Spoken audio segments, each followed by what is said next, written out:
நெறைய பேர்கிட்ட இந்த மாரி ஒரு ஐப்ரோ ஜெல் இருக்கும். ஆனா அது வந்து 3 டூ 4 மந்த்ஸ்க்குள்ள நம்மளுக்கு வந்துட்டு இந்த மாரி ரொம்பவே ட்ரை ஆயிடுது.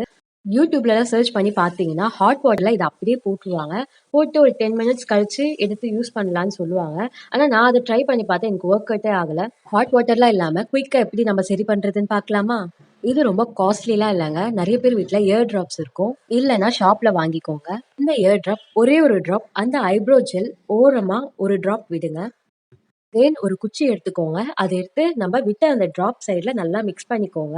அவ்வளோதாங்க. இப்ப நம்ம யூஸ் பண்ண ஸ்டார்ட் பண்ணிக்கலாம். வாங்க எப்படி இருக்குன்னு பார்க்கலாம். இந்த ஐப்ரோ ஜெல் கூடவே ஒரு சின்ன பிரஷ் குடுப்பாங்க. அத எடுத்துக்கோங்க.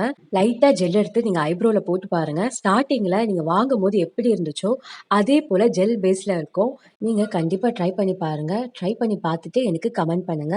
இந்த வீடியோ உங்களுக்கு புடிச்சிருந்தா ஒரு லைக் போடுங்க. இதே போல நெறைய டிப்ஸ் உங்களுக்கு வேணும்னா என்ன ஃபாலோ பண்ணிக்கோங்க.